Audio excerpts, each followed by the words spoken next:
So we are starting the assembly right now. It's 5. Shall we start? Yes.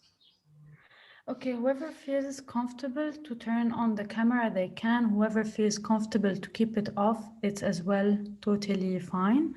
It's me speaking. Hi, I'm Diana. First of all, I'm happy to have you all here and to see your faces. Now I'm starting to see who's here. I will start by reading a small text that I wrote for this assembly, and then I will hand it to our tech C. Okay. So, yeah. After students at Pittsford and VDKA showed solidarity with Palestinian people and against the Israeli colonial settler state in a banner, the school decided to censor our freedom of speech and multiply the number of guards sent on hourly basis to our school. They inspect what is being hung even on studio windows. And if it has nothing to do with Palestine, it is then allowed to be kept. As a student of the master's program in fine art at Pittsford Institute, I came here to demonstrate and claim my voice again, not only as an individual, but as a part of a student and teacher body. We, students and tutors, found ourselves not only facing a silent institution, rather an institution that had successfully replicated state-like apparatuses of surveillance, censoring, and silencing. Cultural and educational institutions in the Netherlands, among them VDKA and Hogeschool Rotterdam, in which Pittsford is managed, claimed to provide freedom of speech as one of the most crucial principles to creating pioneers, which is their slogan. But the double standards in seeing Charlie Hebdo in 2015 as an artist figure who represents freedom of speech, but not seeing, on the other hand, the students' banner that condemns the ethnic cleansing of Palestinians as such, makes us realize that to help Palestine, first, we have to change how institutions in the West speaks about it. Dear Dean, dear institution, I have been deprived from the right to hang statements in solidarity with Palestine, even on the window of my studio. And I am sure you are closely following my Instagram account, in which I am posting your state-like policing, sending me guards, and threatening me to behave, otherwise police will be called upon me. I assure you that the heartbeats and alertness while I wait for your guards to come to me whenever I express anything on my window won't create pioneers as you put it. Rather, it is creating paranoids.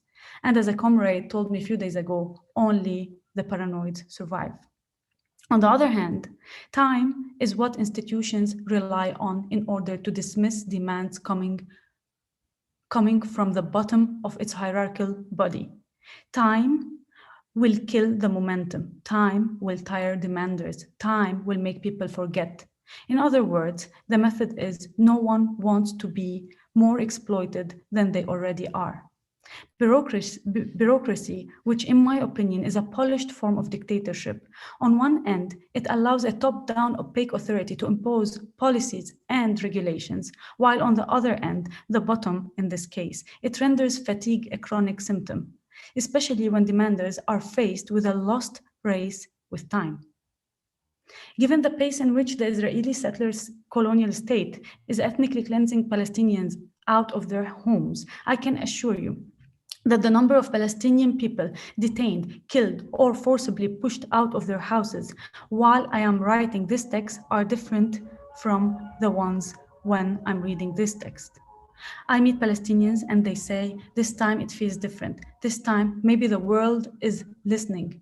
But just as our institutions' bureaucracy relies on time to kill demands, as well the Israeli settler colonial state relies on time to tire people and kill social media attention. When that happens, suspended or postponed court decisions of evicting people out of their houses will be activated again. Our fight is not to be tired by time, it is to keep the momentum, it is to be loud and assertive when talking about Palestine, and therefore, here we are, and welcome to our assembly. Now I would hand it to Clara. Thank you, Diana. I'm going to read a round of fragmented transcriptions of one of the conversations we all had about this meeting, because the voice of one cannot represent the labor that is of many. What do we want from this assembly? Not just to have a better version of the insufficient terms of dialogue proposed by the institution, but rather imagine and show what this kind of meeting could be. To address double standards generally, Palestine specifically, and the decolonial dissonance that is standard in cultural institutions. What is this whole movement going to do? What is its final aim? Is it going to create dialogue with our management, or is it going to state and deliver conditions or demands? Are we transferring this set of demands as something that is non-negotiable? Are we in an advisory situation, like things are going wrong and you can fix it this way? Like, how do we make it clear which of these three are we doing? If there's a way to have a wild assembly for people to bring various concerns and be engaged in that, that would be nice. At the same time, at the scale of the whole school, it's impossible for that to go well or smoothly, given our time and capacity. Semi-public, semi-private. It's a way to practice what things could be, starting to build up better ways in which we could relate to each other. It doesn't end with demands, but begins with forming potential groups that could perhaps pursue them. Again, I have these questions. What are we doing here? And what are we doing it for? This still stays for me. I guess I want to care for the institution that I'm a part of, still imagining myself being a part of it just because you are here with me today. Whether we are totally inside or outside, we are still part of something. We, but also the others that are not here, we all have to do the work. I'm thinking ahead. I follow and support this group because it is someone's urgency manifested in a concrete action. My urgency for a long time is forms of organization within the academy. What does decoloniality mean in organization or teaching forms? Decolonization is not a subject, it is an action. That's how it is learned, if it is being performed through action. And I want to be prepared to do this action if and when it's possible, and to know who are the people that we can do it with. I'm interested to hear from everybody. Maybe this meeting doesn't end with a list of demands. I think I'm interested in the structure, how to model this other space of discussion. How do we do that in a way that is generative and sustainable in the long run? Do we do other assemblies? Do people continue, people that are different? Collecting these things in writing. This idea of a federated discussion is interesting.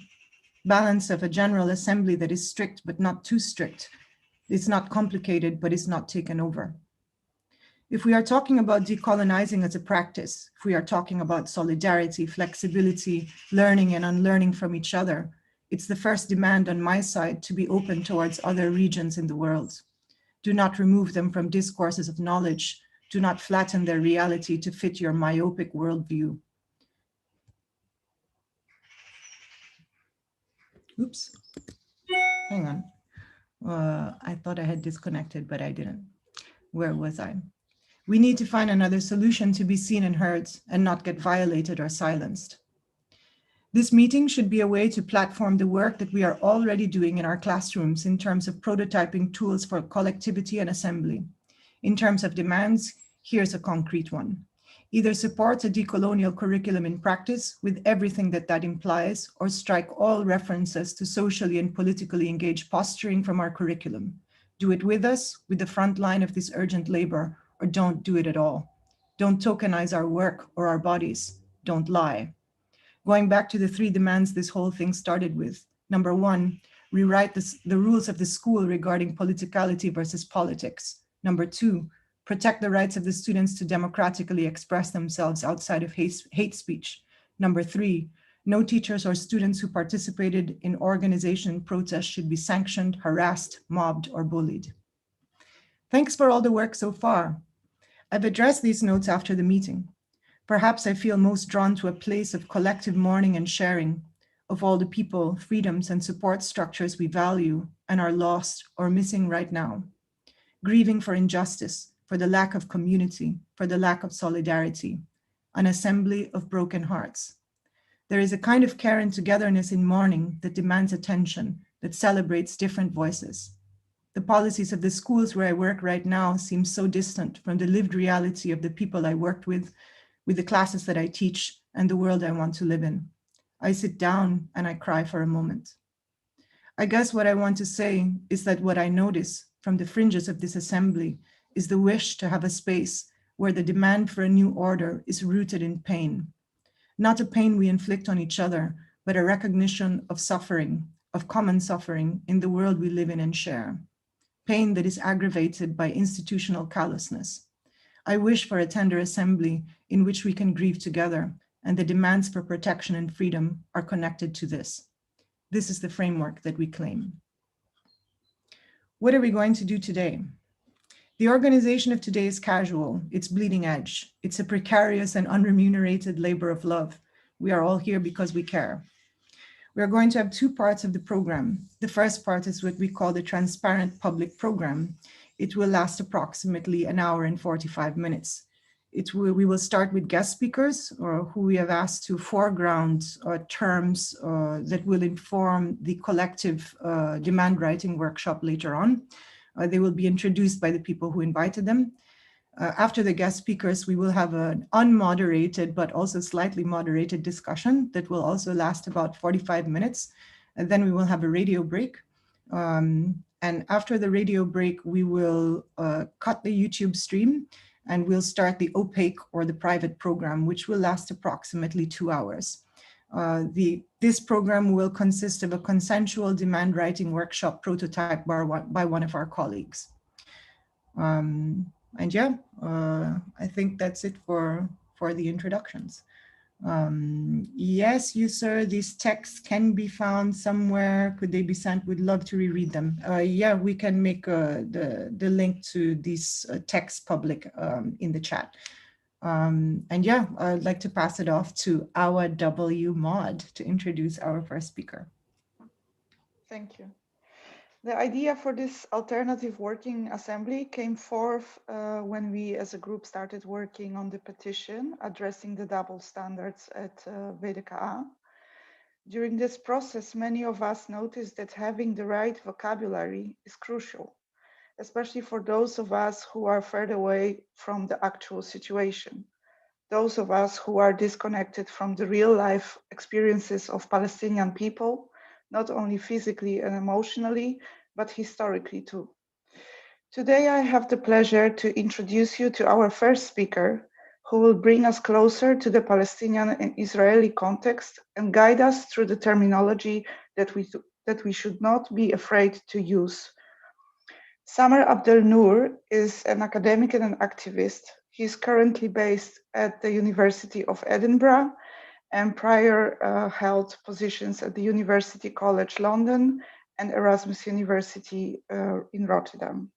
He also co-founded Al-Shabaka, which is the Palestinian Policy Network, a leading Palestinian think tank. So without further ado, Samer, the floor is yours. Thank you very much.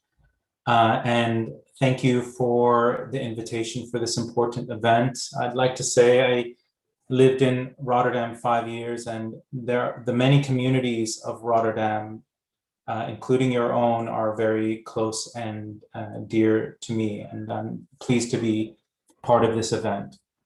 I'd like to cover three sections, time permitting: language, a framework, emergent framework, and also maybe touch upon the European context.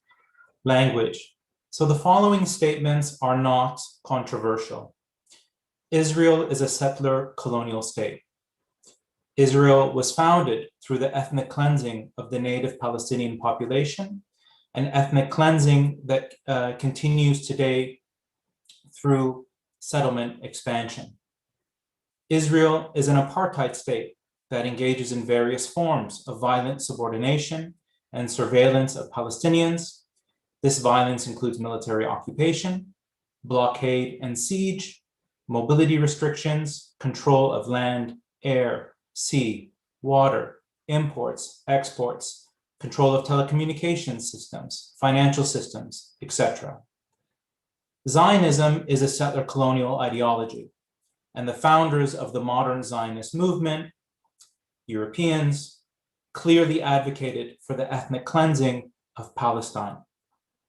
To these, I would add that Israel is a state that has engaged in genocidal violence, not only against Palestinians, especially in Gaza, which we can see through routine, repeated bombardment and massacres, but also in policies like calorie counts that have restricted food into the besieged strip to keep Palestinians above starvation but malnourished as an official Israeli policy, but also against, historically and contemporary, against its non-white Jewish populations, which we can see through two major scandals, but they're one of many. One, in the early years of Israel's creation, saw upwards of 4,500 babies taken from Yemeni mothers. Those mothers told that their babies had died during or after birth and transferred to European couples. And more recently, forced sterilization of Ethiopian Jews. The terms ethnic cleansing, settler colonialism, settlers, settlements, apartheid are legal terms. They are defined under international law, and they are understood as war crimes and crimes against humanity. This is the language that embodies the Palestinian experience and the language Palestinians are asking us to use. And if I can theorize for a moment, for those of us working with feminist or decolonial theory and activism, taking the perspective of Palestinians in this case is integral because of the concept of epistemic privilege, which recognizes that those who are most marginalized have the best knowledge about their own condition. Further, the concept of intersectionality asks us to align with those who are most marginalized to enhance their position and support their aspirations for liberation. I'd like to also note that this is the language that many Israelis use, especially Israeli settlers. In fact, the World Zionist Organization, which has long helped facilitate the transfer initially of European and Anglo Jewish peoples to Israel or to Palestine, in fact, before the creation of Israel, and later Arab and African Jewish people, which now works closely with the Israeli Prime Minister office and has been for years, to expand settlements, including those in East Jerusalem, has a settlements division. Israeli settlers call themselves settlers. Israel calls its settlements settlements. This is not only a historical phenomenon. Just last week, we saw 500 new settlers arrive to Israel from Europe, the UK, US, and Canada. These are white Anglo-European people who believe that they have the right to live in a supremacist state where they derive their very privileges through the violent dehumanization and subjugation of Palestinians. Framework. In the past months, both B'Tselem, which is Israel's leading human rights organization, and Human Rights Watch have published reports calling Israel an apartheid state. This is something Palestinians have been saying for decades. Many former Israeli leaders and current Israeli leaders have expressed this sentiment, and also South Africans have long expressed this sentiment. This is a useful framework for us. It allows us to understand Israel as a single entity from river to the sea. As a single entity, it practices different forms of segregation and violence against Palestinians in different areas. In the 1948 areas, which we can call Israel proper, which we've heard lately in the media as mixed cities, given the sort of violence that Israeli citizens backed by soldiers and police have unleashed, the pogroms, where Palestinians are citizens of Israel are third-class citizens after brown and black Israeli Jews. Palestinians under occupation in the West Bank under the Palestinian Authority, which has long colluded with Israel and has become essentially a police state under which Palestinians are living as a subcontractor of the occupation. or under occupation and siege in Gaza, and also in occupied East Jerusalem, where Palestinians have only a temporary residence status. And we can also think about the occupied Syrian Golan Heights. This framework also helps us to understand Palestinians as one people, and this is something Palestinians are asking us to embrace.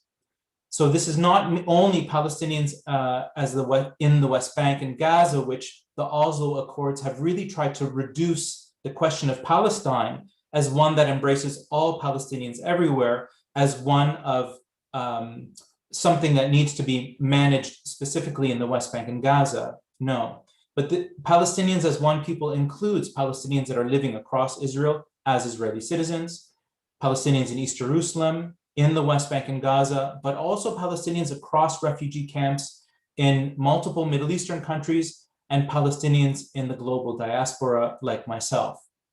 This single entity framework and apartheid, again, is something Palestinians are asking us to embrace and understand. I'd like to also mention that apartheid has not only its political dimensions, but it's also economically profitable. Israel receives $3.8 billion in US military subsidies annually, over 146 billion since Israel was created.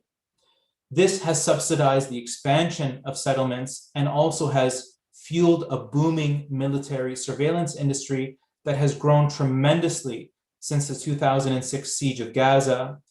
And this is because Palestinians have become essentially a captive population for the development and testing of new weapons and surveillance systems, which Israel then sells as field tested on the global arms markets. And few countries in the world have a captive population on which they test and develop new weapons technologies. And this has turned into an incredibly profitable business model for Israel. And that's a dimension of this. So I won't call it a conflict, but that's a dimension of this violence we should understand. Finally, and I'll aim to wrap up shortly, Israel was founded at a time when all of Africa, the entire Middle East, and large swaths of Asia and beyond were colonized by Europe. Again, Zionism as an ideology emerged at a time when Europeans felt that they had the right to colonize, settle, exploit, and violently subjugate native peoples and lands everywhere. We should also remember that anti-Semitism in Europe and the genocide of Jewish peoples and other undesirables in Europe by the Nazis also devastated Dutch Jewish communities. And this has created an impetus for Europeans to support Israel, morally, economically, and politically. But today, the EU is Israel's largest trading partner. It benefits from a free trade agreement with Europe. Israel also benefits from research grants and other privileges, and it's worthy to note that many Israeli companies, including weapons manufacturers, have benefited from Horizon 2020 grants that have gone to what's called dual-use technologies, technologies that have both civilian and military applications. And these dual-use technologies is something that Europe, the EU, the European Commission, is looking at as a positive thing for future innovation, research and innovation. EU citizens also live in Israel as Israelis and as Israeli settlers and serve in Israel's military. The Zionist lobby in Europe is also working very hard, not just in Europe, but in North America and beyond, to conflate criticism of Israel and criticism of Zionism as anti-Semitic and thus racist. We can see this embodied in the recent International Holocaust Remembrance Alliance working definition of anti-Semitism that governments, cultural and education institutions are adopting, and that's being used to silence free speech on Palestine across cultural and academic institutions. Germany is an excellent example, so is the UK and Canada, and institutions are fighting back against this. In the Netherlands, there is a long way to go with coming to terms with its own racist and colonial history. Let's not forget the connection of the Netherlands to apartheid in South Africa and long-standing Islamophobia, which makes it very easy to say, je suis Charlie, but not stop the ethnic cleansing of Palestine. I'll leave it at that. Thank you.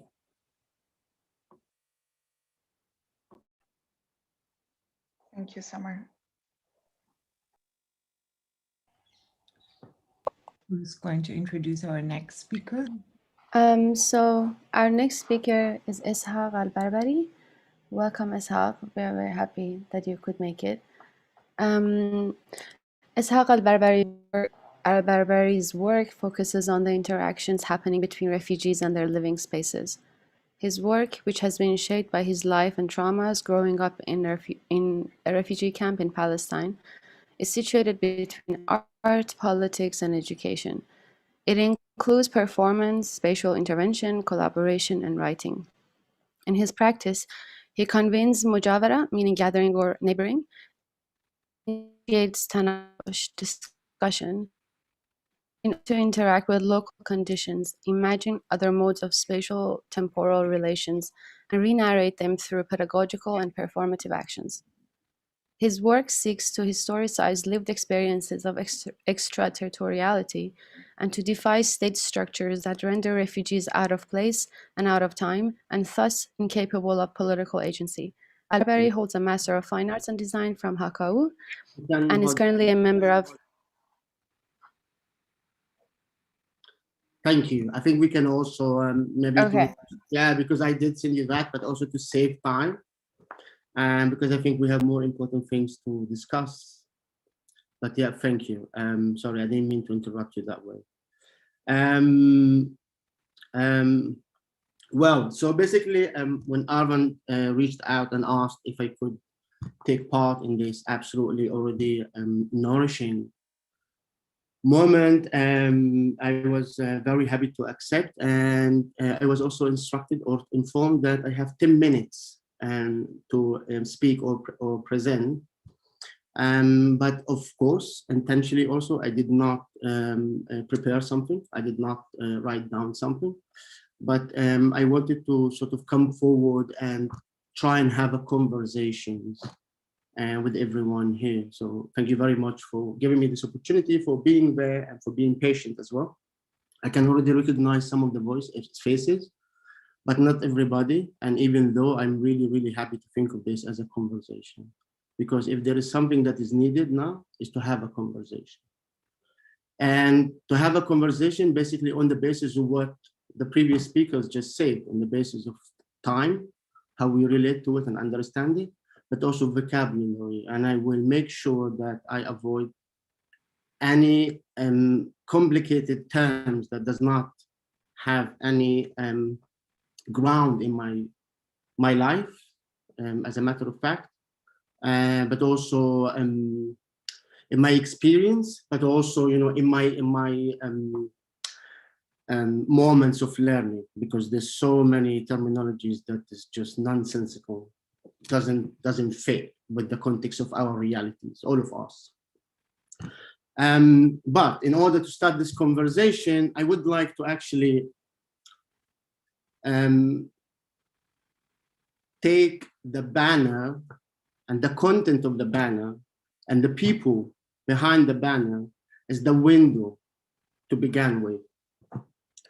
And the reason why I say this is simply because I'm a Palestinian refugee. So I am, you know, I come from a settler colonial context. And whether in Palestine or abroad, like the Netherlands, we are constantly subject to attritional violence. And when you are constantly subject to this violence, you have to think of and, you know, make sure to historicize victories. And I genuinely believe that this moment when the banner was hung on the wall of the institution to be documented now and acknowledged as a victory, right? And the dean must hear this as well. This is very, very important. Now, why? And also, since we are subject to attritional violence, we have the full freedom to interpret the oppressor or those who come under neutral sides. We have the full freedom to interpret their actions and say, you did this because of that. That's not an accusation. That's very important. Sorry, also remind me of time when it's 10 minutes. Otherwise, I can just keep going on. So it was put down because on it is written Free Palestine.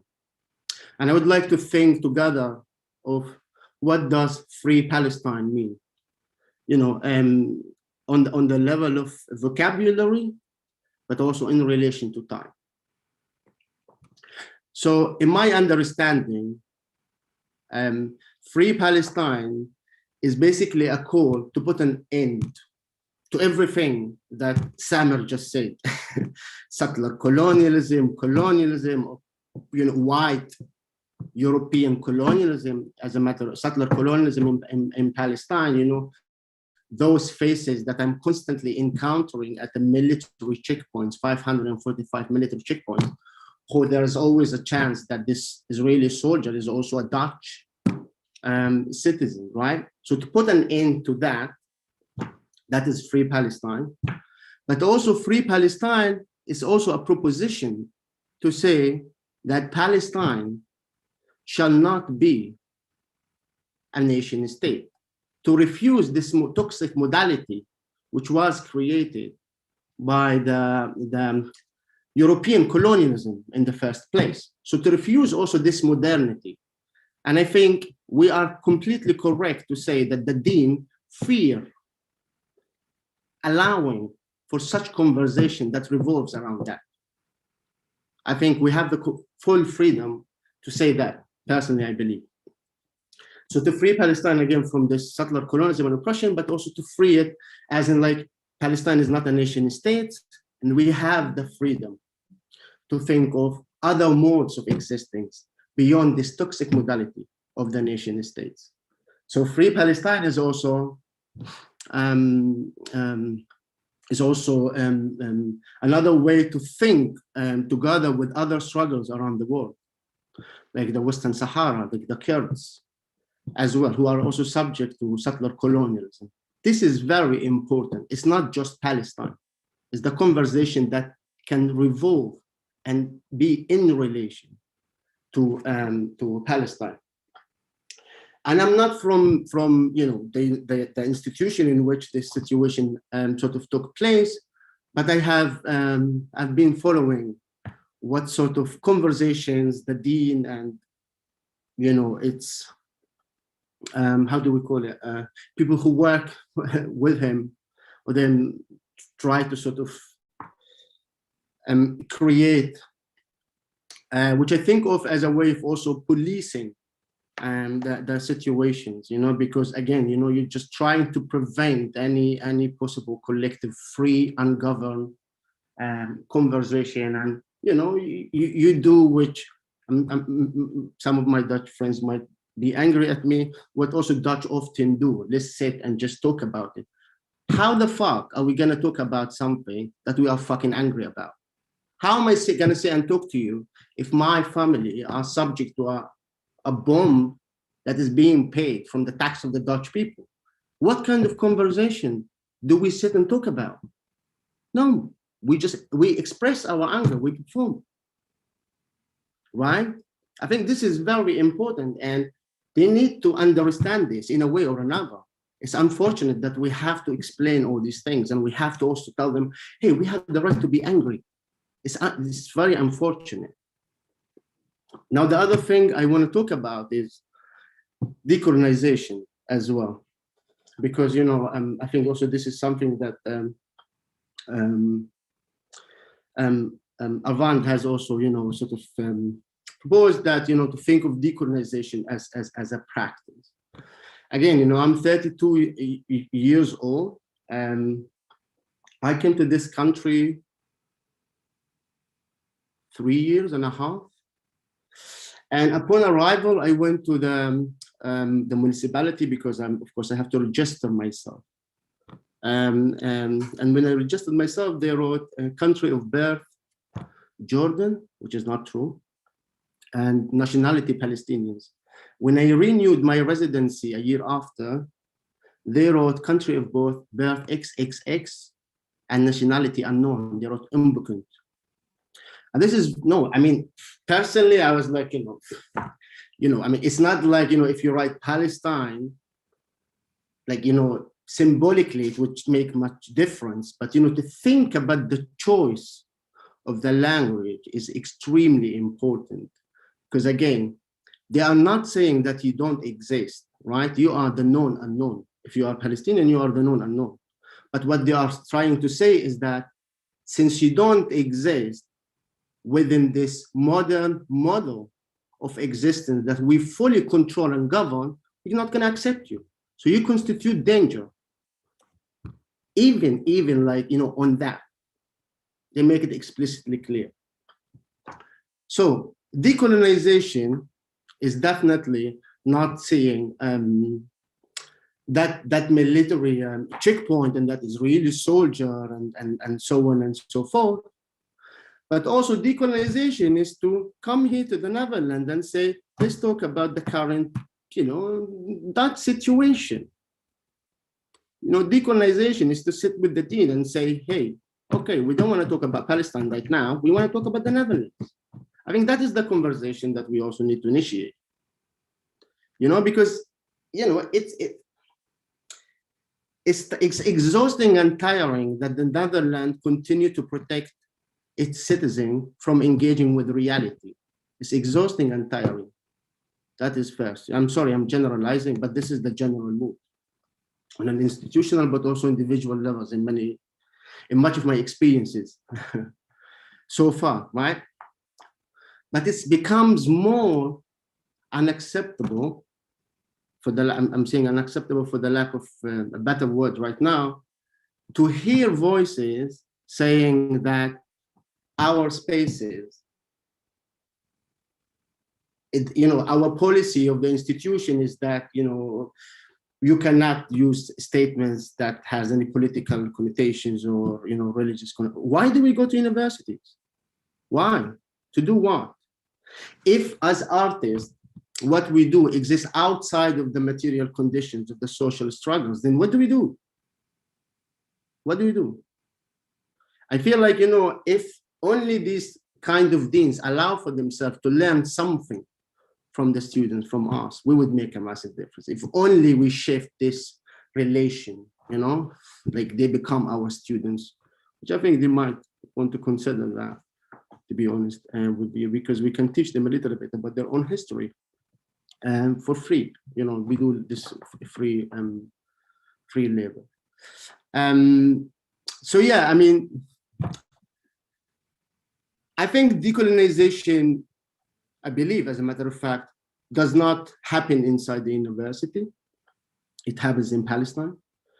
It happens in Western Sahara. It happens in Kurdistan. It happens in these spaces, for sure. And when they come forward and they say to us, Israel has the right to self-defense, I think it's very important that we remind them that if they say that Israel has the right to self-defense, is like saying when the Dutch Parliament chartered the West India Company in 1624 to bring 30 Dutch family and establish a settler colony on the indigenous land of what later became known as Manhattan, was somehow a Dutch self-defense. There is only one meaning for decolonization, just as much as there's only one meaning for colonization. It's not explore, you don't go and explore, you don't go and trade. No, we have the right vocabulary and we will use the right vocabulary. And I will stop here.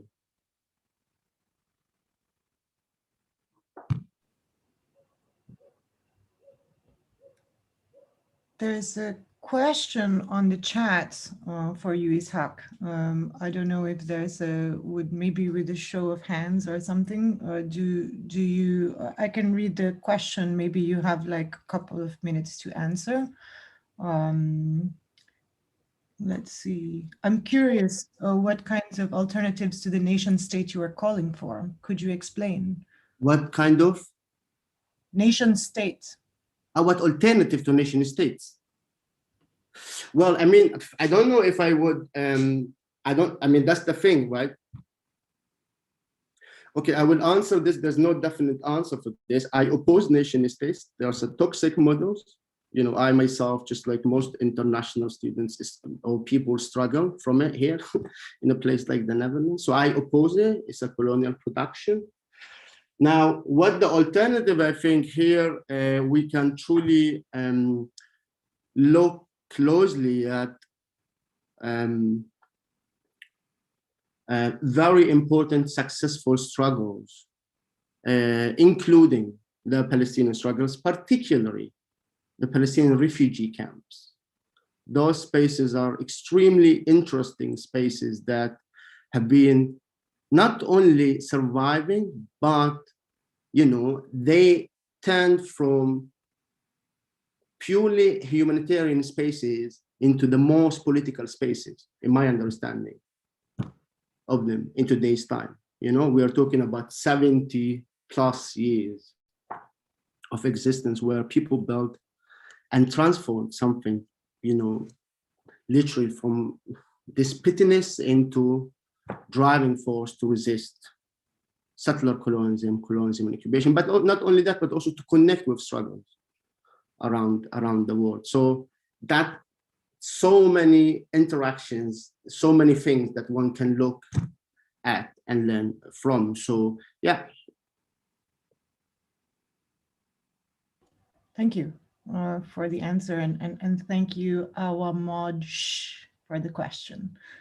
I'll just read a couple of comments on the chat for those who are on the stream. I've always understood it to be the luxury of those with passports to be able to think post-nationalism. A secular, democratic, plurinational confederalism, exclamation point, in Rojava, Palestine, and everywhere, exclamation point. Samar writes, a form of erasure. Someone else writes, you're the known unknown, so powerful. Okay, so yeah, just making sure that the voices on the chat are a bit amplified, and it's up to me, I guess, to introduce the next speaker. The next guest is actually two guests. We thought of inviting Alina Lupu and Silvio Lorusso based on a commentary text that they published online regarding the events that unfolded in the last 2 weeks at VDKA and other schools. Alina and Silvio were asked to continue this discussion using AWA as a platform. The discussion was on the issue of politicality versus being political, comfortable political commentary through cultural production that is removed versus actual and meaningful participation in political action. Are we ivory tower spectators from centers of cultural capital, or are we bodies implicated in the world we live in? Alina Lupu is born and bred in Romania. She is currently an Amsterdam-based artist and writer. She was alternately employed and contracted by Deliveroo, Helpling, Foodora, Uber, Thuisbezorgd, Hanze Groningen, VDKA, and Tart van Mijn Tante, I don't know if I pronounced that correctly, and Poke Perfect Amsterdam. Her pension will eventually total a bit over €2 per month.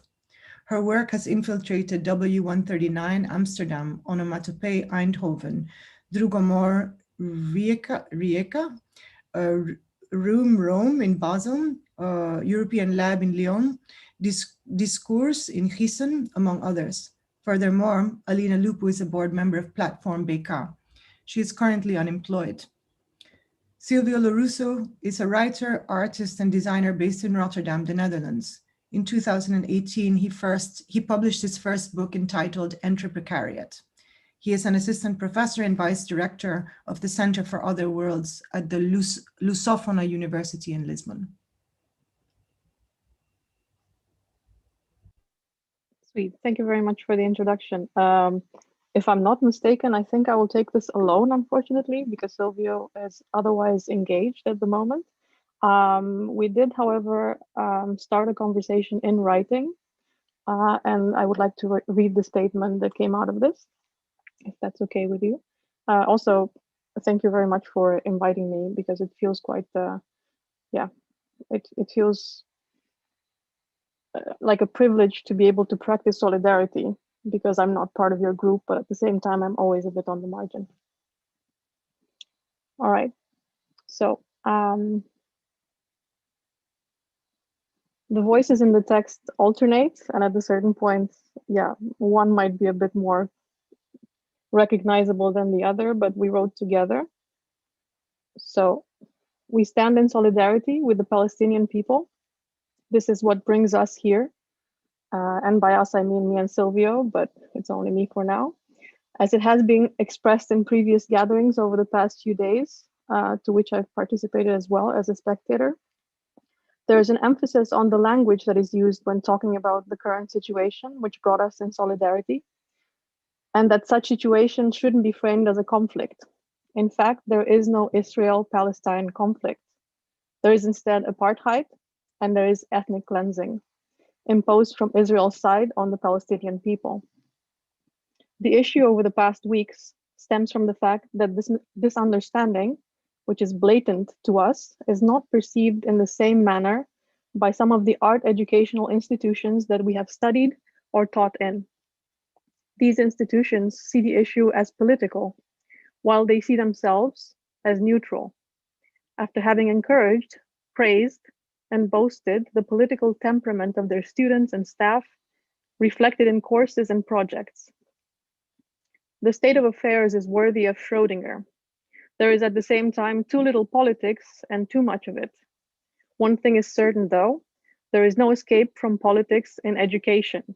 There is no rewind button to reach a mythical era of educational neutrality, which brings us to the question, how can an institution be political? As Ivan Illich has shown, an institution surpassed a certain threshold, often related to scale, becomes industrialized. That is, its means become its goals.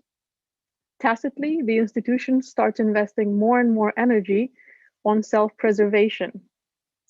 Smooth automatisms are established, and anything that can disrupt them is structurally avoided. Politics, in its fullest sense, will always perturb the equilibrium, the balance, the homeostasis of the system. Politics might even break the machine, or at least slow it down. Thus, an industrialized institution is inherently anti-political. This is the challenge activists face. This cybernetic understanding of institutions also explains why certain political manifestations are more viral than others. A black square posted on Instagram has little or no consequences to the institution's equilibrium. The current situation also shows something that will become more and more obvious in the future. The fact that not only action can disrupt the equilibrium, but also inaction. It is becoming more and more costly for self-proclaimed progressive Dutch institutions not to express solidarity for the Palestinian people. Peer pressure, if you will. Activists may see this as a success, notwithstanding the true intentions of institutions. Because as we argued, it doesn't make much sense to speak of intentions and authenticity in regards to industrialized institutions.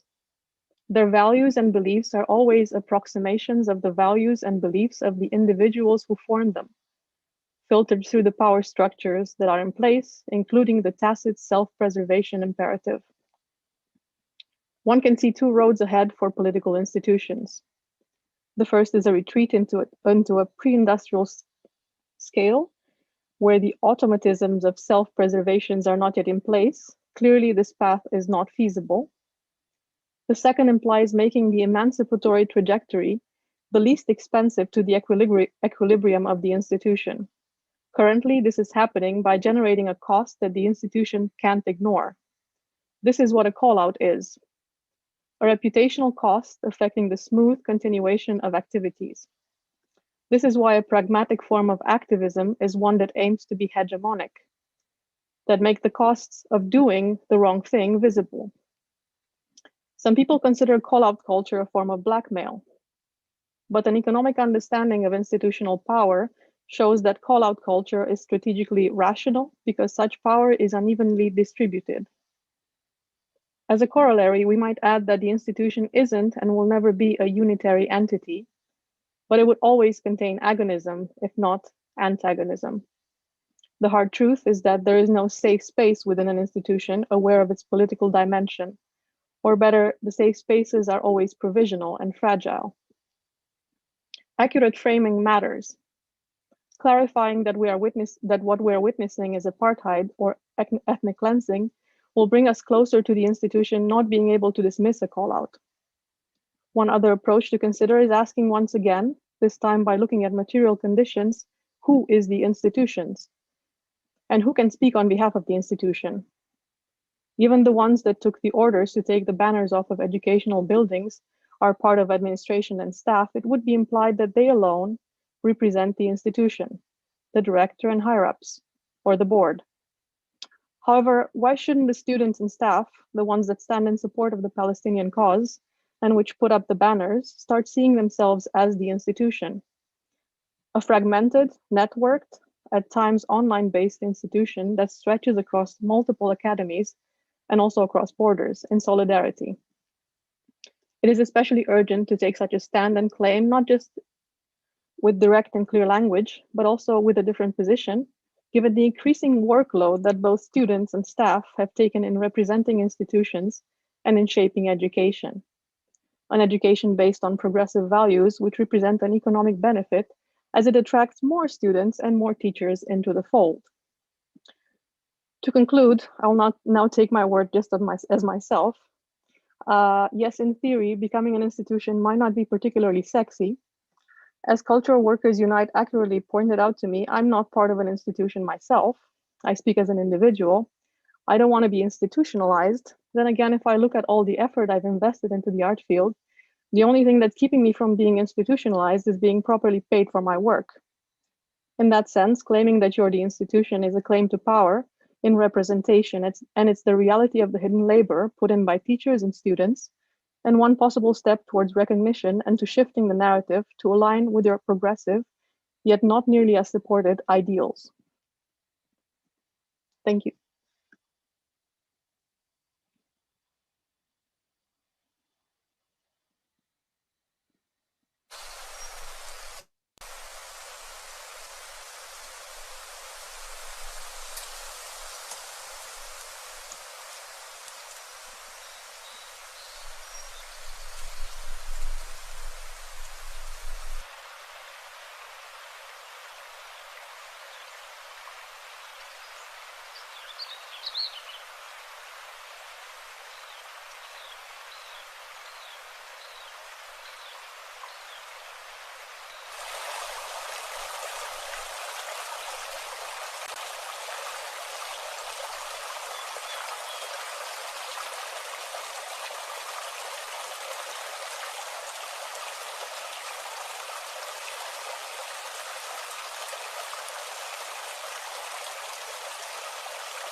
Shiloh and Santi.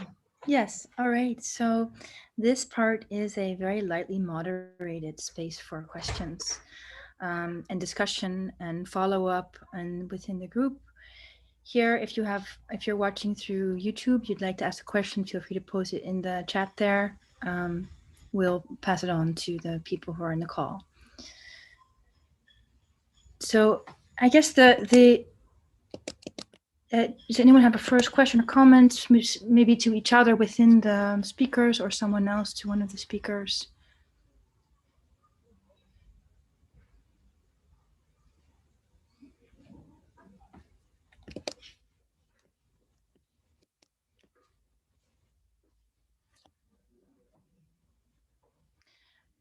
Maybe then I can throw one of my own in to get the ball rolling. One of the things that I noticed across all of your talks is this challenging the language, the framing of the situation we're in, and looking at the question of politicality and neutrality. I'm curious if we can unpack a little bit more. What does it mean to do politics, and particularly what does it mean to do it here within our institutions? And I was especially intrigued by this statement that decoloniality, you said, Ishak, would take place primarily in the settler colonial context. And here we are, right? Teachers, students, alumni. What does that mean for us here? What does that mean, these decolonial practices? What are different ways that that could take place if we're not there at checkpoints ourselves or not putting our bodies in that position? Yeah, any thoughts?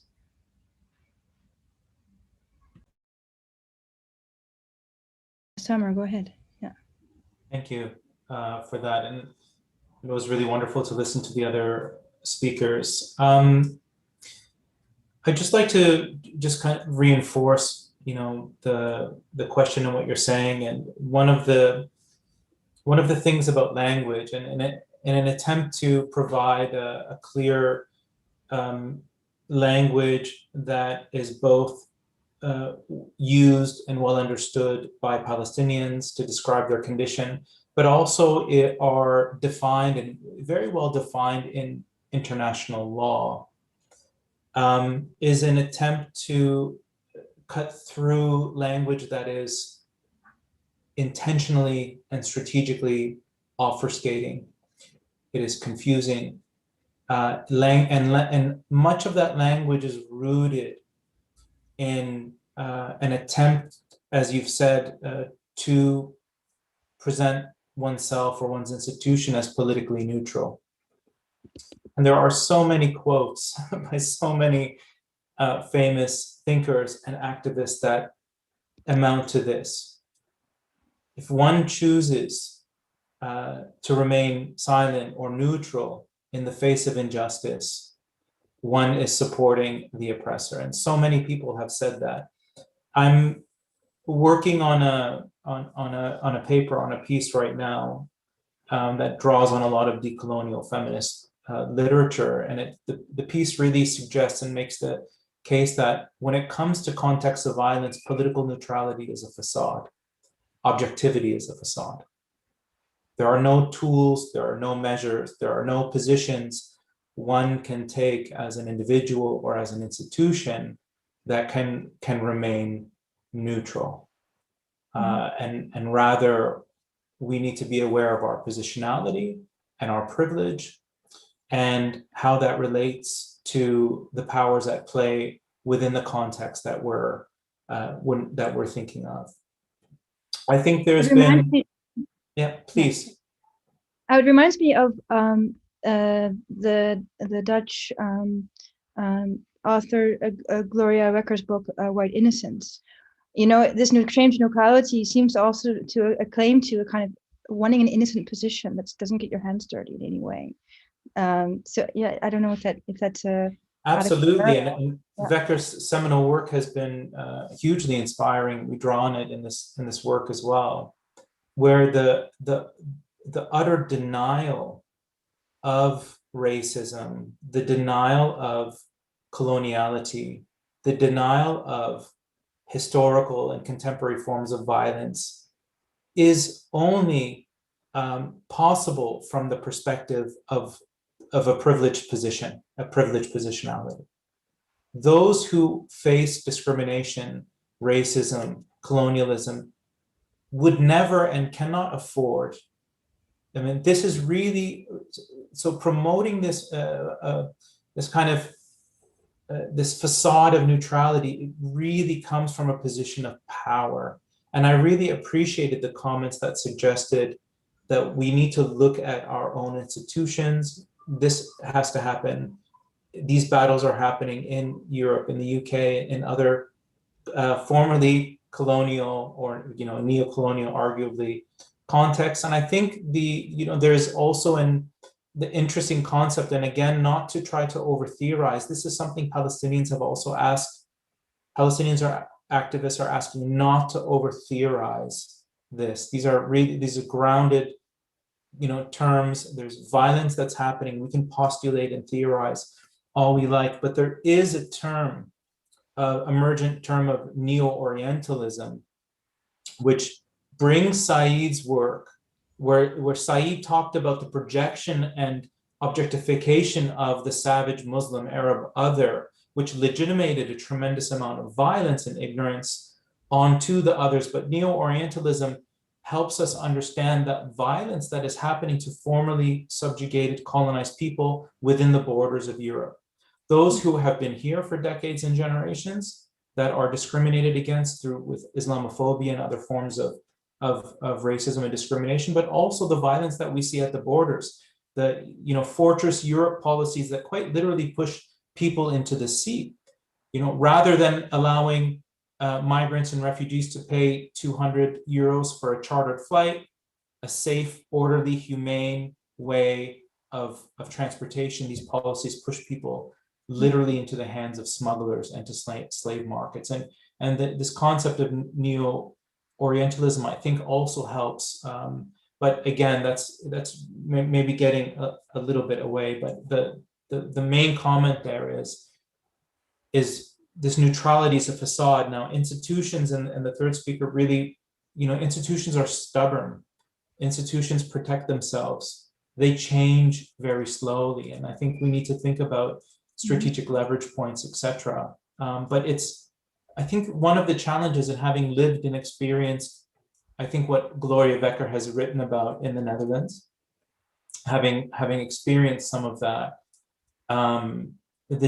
the claim to naivete, the claim to ignorance, the claim to innocence really makes it difficult to hold institutions accountable. All the rules and regulations are there, but the discrimination persists. And there are layers. The Netherlands is embedded within a broader EU system. We're very close to Germany, which is very difficult for its own history involved. But there are multiple layers of institutions that make it a very difficult, complicated work in the Netherlands. And this is why successful action at the level of the school, at the level of the community, is so important. And I think it reminds those across various institutions that this issue matters, and this issue persists, and we exist. We are not the unknown knowns. We are known.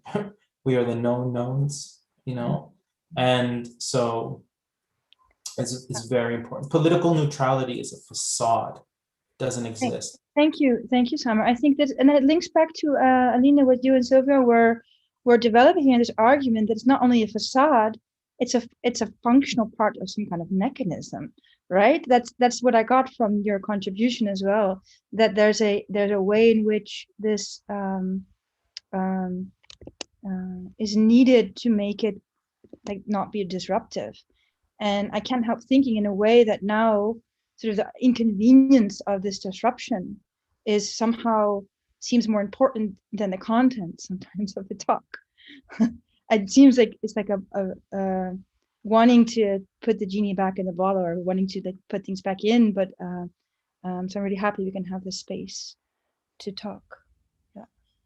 we got a question from YouTube. Interested in what Alina was talking about, the people who put up the banner should claim to be a fragmented institution. What would this mean? Interested to hear Alina and other people's thoughts on this. What would a fragmented institution mean?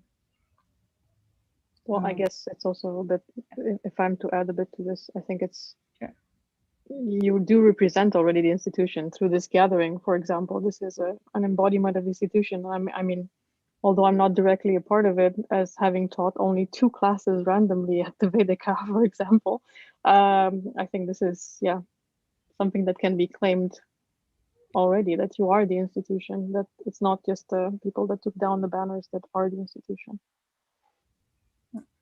Can I just add to that? Because when we talk about institutions, we often think about these homogeneous entities, and just building on what Alina has said, you know, I think a more appropriate framework is thinking about institutions as patchworks.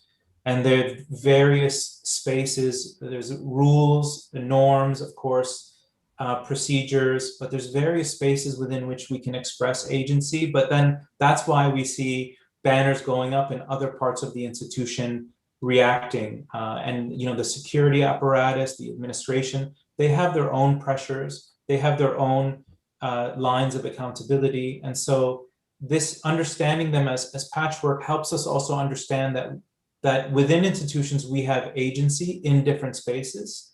In the classroom, you have maybe more space than in a faculty meeting. And as students who move through the institution at different points, even as alumni, they may have different forms of agency that they're capable of expressing. But that's, I think Alina's very right about, even if we're tangentially in the community, we interact with the institution and we have opportunities to challenge it and provoke it and encourage it in strategic ways to be more open. I see we have a hand up here in the call. Vega, did you want to speak? I guess I would like to comment on exactly what you were saying about the relevance of just raising conversations. I'm also a student at the academy. I'm not in the program with Diana, but I've been just in solidarity with them. And I think my own kind of personal struggle since the movement started is just being surrounded by the wrong people, you know?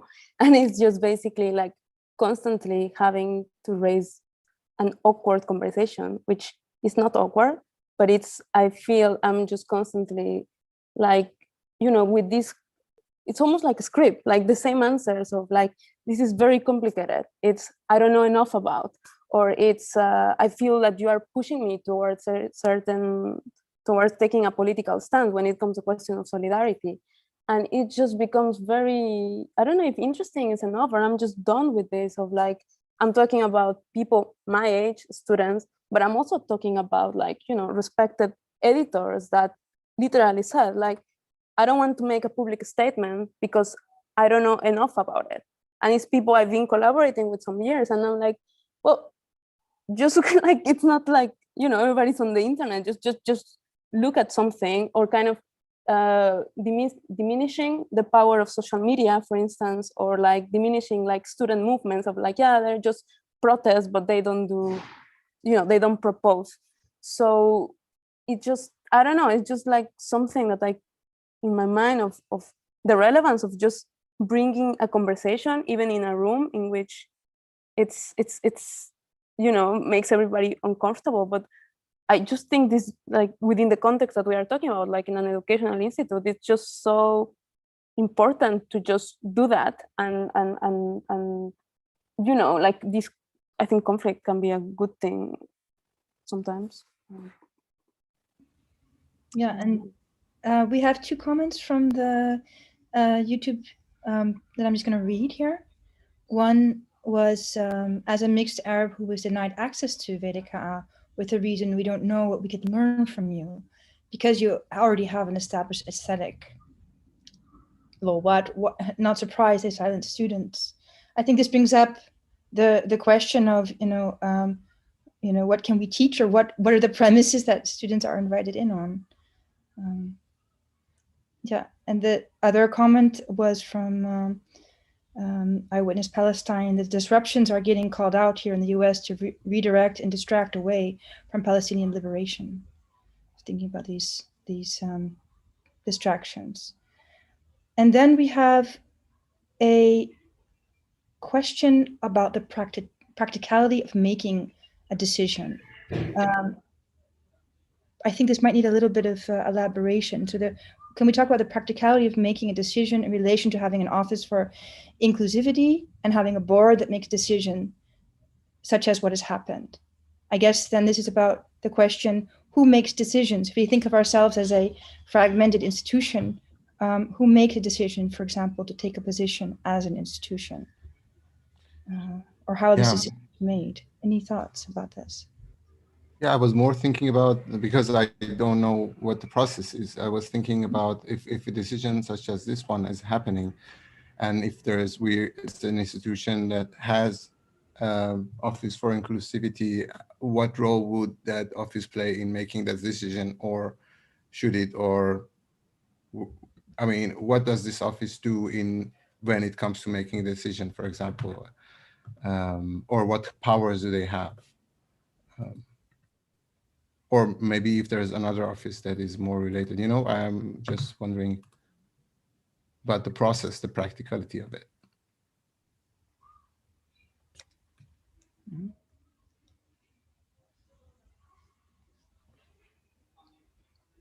Maybe somebody who's been at the institution for a while can, Karen, did you just raise your hand? Yeah, I mean, the Office for Inclusion has not the power to decide, or was not also informed or even asked for advice. And also their role, as they were describing in their statement, right, on MyWDKA, and which has been also republished on Instagram, they do not have that power, and they're actually just in the position of doing research. So yes, no, they don't have that power. And actually, I don't think anyone within the WDKA was asked or has that power. It's actually between the Dean and the Rotterdam University.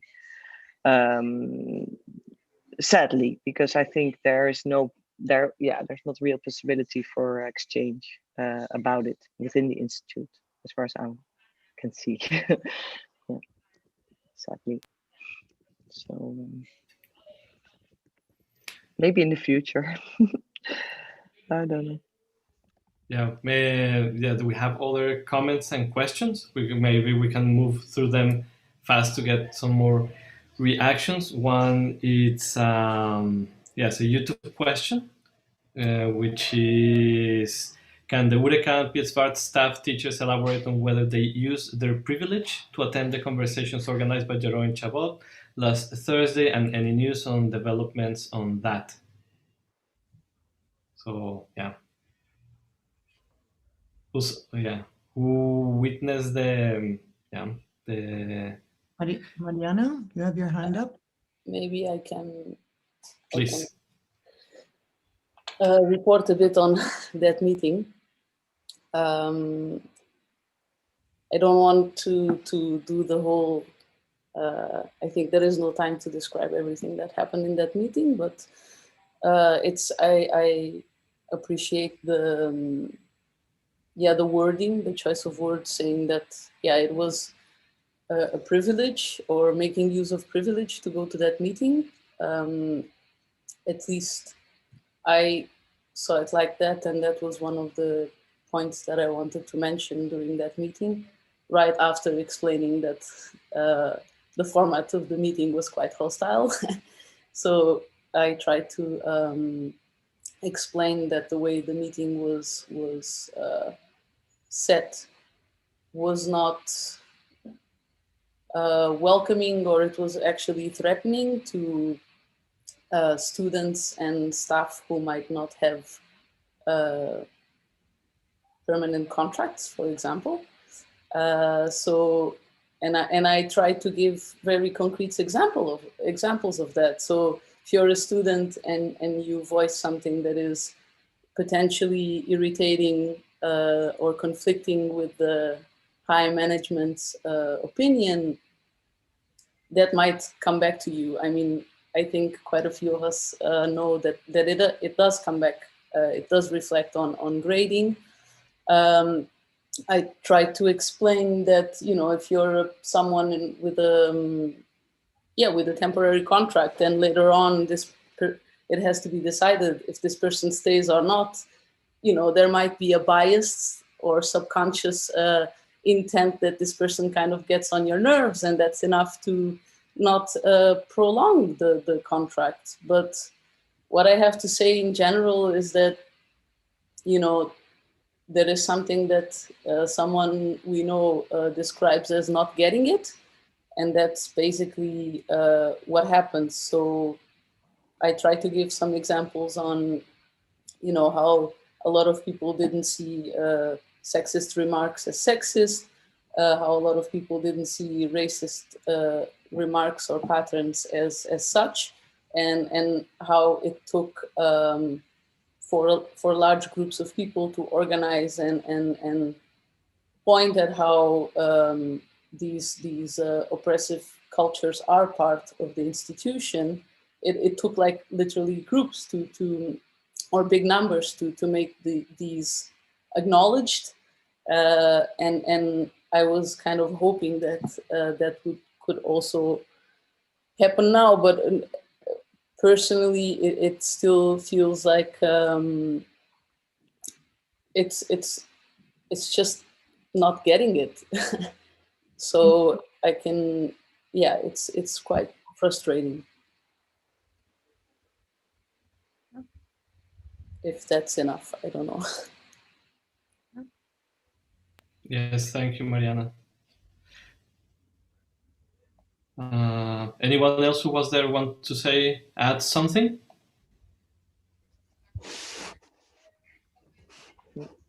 I think of all of us here, that was just Michelle, Mariana, me, and I don't know if, and then there was 2 students representing, making, one of them whom was making notes. I don't see everyone, but I don't know, Michelle, you brought in some nice, actually talking also about certain words or topics or keywords, let's say, that were recurring, that you were kind of like analyzing from the whole discussion till then. And I think that's really interesting content to discuss. Apart from the disenchantment that Mariana described, which I share. And I should say this, like it was like I was coming in as representative of the ethics committee. We had just had a meeting where we were going through the communiques and the responses and going through the documents, and from that, I guess since a lot of the discussion has been about terminology, the terminology from the communiques, things that we were really sticking with us were words of safety, neutrality, freedom of expression, the use of the we, and also the inside and the outside. Where does the institution begin and where does it end? Sort of the relation between the private and the public, or the institution and the outside world. Just to say that we are, I'm listening in on these conversations and thinking about how one situates these terms in these different sort of moments and gatherings. So. Sorry, can I say something, please? Yeah, go ahead. Oh yes, please. Yeah, no, because also like I had an experience in Dutch art university, and I must acknowledge that also with my teachers was always great, but with what goes behind the teachers, anything that beyond is always problematic, which is pretty much the experience of most of us here.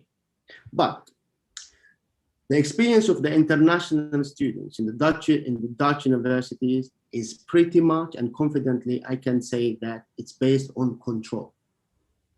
Our Dutch universities, the way they communicate with us as international students, they say, if you don't pay us on time, or if you don't attend this much classes, we will report you to the IND, in which you will be, of course, this is very clear, in which you will be threaten to leave the country. If you are Dutch students, you will not be reported to IMD or anyone. You don't have to even attend classes.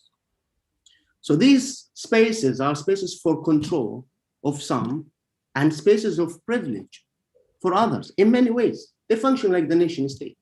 They are state apparatus. Can we seriously talk about, I mean, when Diana was talking at the very beginning, there was this image, and I'm not saying this was the case, but there was this image in my brain. Okay, and here comes the Israeli soldiers. They enter the house, they go through the stuff, they beat up, they maybe arrest someone, and they leave. Exactly. Can we really talk about that? I'm sorry, I think this is very, very important that we use this language. Speak with the, I don't know what does inclusivity and exclusivity mean. I'm not saying that I am denying this language, but I just told you, I know a case of a Lebanese student who was completely dismantled. They didn't even talk to her because of a trip to Israel, because Lebanese are not allowed to Israel. Like they asked the students, her class, they asked them to nominate themselves if they want to go, and they did not even talk to her. What kind of spaces are we talking about? I'm sorry, what kind of spaces are we talking about? It's very, very... Yes, I think Diana wants to add. I want to add about what you're just saying, like, what is inclusivity? Because when me as a Lebanese student come to the Netherlands, I have to pay 11,000 euros, while any Dutch or European has to pay 2,000 euros. And I have to get 11,000 euros as well for living expenses. And then when you are about to be kicked out because you don't have money, the institution doesn't look at you. It's like you get the money. So it's exactly what you, Ishaq, are saying. And then like as well with the dean, when we were like having the first meeting after the banner was removed, it was after 1 hour, they removed the banner before the meeting, which we were very angry about. We decided first not to meet with the dean. And then we said, let's hear him. So we met. And then his way was like, for us, inclusivity or like speaking about Palestine, we take people to trips to Ramallah. And I was like, hi, hello, I'm Lebanese. Do you understand that it's an apartheid? That this is how an apartheid works, that I cannot go to Ramallah because I'm Lebanese. I cannot. I have to get through Israeli borders. So how do you think this is inclusive? So, I mean, like, this double standards is exactly on non-Europeans, like get us your money, but don't get us your issues, simply. But as well, I would like to take advantage of having the guests here and like ask, how do you think this victory that you called the banner a victory, how can we go on with such victories, but to push forward? Because I really truly believe change can start from Europe if the institution starts pushing. I mean, like throughout my window, I'm putting the Palestinian flag and then the guards coming to put it down. And I'm like, I will print another one, but then I'm threatened with the police. And then as a non-EU student, I'm vulnerable in the Netherlands and I don't know what would happen to me. But weirdly, I'm having this feeling like, okay, it's worth it. Like if I am kind of deported or whatever, it's worth it. I don't know if it would get with them legally into any place to push me out, but it's just like, it feels like someone has to just go all the way. And then what are the next steps into pushing institutions? Is it just a flag on a window? Is it a statement? I put a statement, silencing is a form of dictatorship. Guards came, they started filming it and they left. They had phone calls. It was not taken down because it has nothing to do with Palestine. But I mean, like, what's next? It's when your work becomes perceived as a security threat, right? Which is a different framing than this. Who decides that? That's what I hear. Yes, there's a raised hand by Clara, and then there's a question by Hamia that wants to add to what Diana just said. I will feed my time to Hamja. Thank you. We can let the speakers respond if they have anything to respond to, please. Hamza? I was just going to say, I'm in a non-vulnerable position because I'm at a post academy. So in a post academy, they pay us to be here. We don't pay. So I don't care if they chuck me out. And then everyone here is they're of a certain reputation and media influence. So if I did chuck out, they'd notice I'd left. So I think we should be strategic in some of our solidarity. So firstly, in the Post Academy, you have that situation. I'm not paying £11,000. They're paying me 11,000 euros, whatever. And then they're quite small institutions. This is only 60 people, about 45 residents and about 15 staff. So like it's quite rife and easy to penetrate. And then like I think given the smallness of it, but it's still like, so for example, if we wanted to do a national like BDS institutional support, we could go for the smaller places and the post academies where the economic vulnerability isn't there. And once one is scored, then the symbolic weight of it strengthens the others. So I don't know, thinking in those terms too. And I also just thought of internationalizing some of the banner thing, which I still think we should go on. We should make a hashtag maybe, or but like, I mean, I have contacts in Goldsmiths, for example. So, and I sometimes teach as a guest lecturer, and that has an international weight. So, I mean, the like, yeah, why are we just thinking the Netherlands? I mean, we're all from other places. Like, I was thinking of like, yeah, London, Ljubljana, and expanding it, and it's something I could just keep chipping away at. But also thinking post-nation in our solidarity, right? Thinking internationally in this, yeah. I also think in terms of, they are competitive educational institutions, and you know, like more people in the queue to go say to, I know, if we've got a place like Royal College or Goldsmiths, I think the weight of it will then even, I don't know, expand. And I also have people in France who can translate other languages, and so that's another option that I wanted to add. Thank you. We have some questions live and questions in the chat. Is there someone who'd like to respond who has their hand up? May I add in with a comment to what was just raised by Diana and also Hamza? So thank you. So I think I'm hearing many different things, and also Ishaq, you know, raised the issue of the way in which education institutions become players in a kind of, you know, I mean, this is the American, like the IND, they and in the UK we call it the Prevent Homeland. You know, it's like the Home Office outsources a kind of a responsibility for some of their security to faculty. And when I was at UCL, in my own small institute as a faculty, we refused to check student passports, for example. We just said, we're not working for the Home Office. And there's, you know, various I've not been asked at Edinburgh at all to do anything like that, which is absolutely great. But so there's ways in which the securitization of the state does make its way, and education institutions do get torn between this. Diana also raised the issue about trips, and there's many education institutions that have trips to Israel and Tel Aviv, and some try to go work through Palestinians. Is problematic.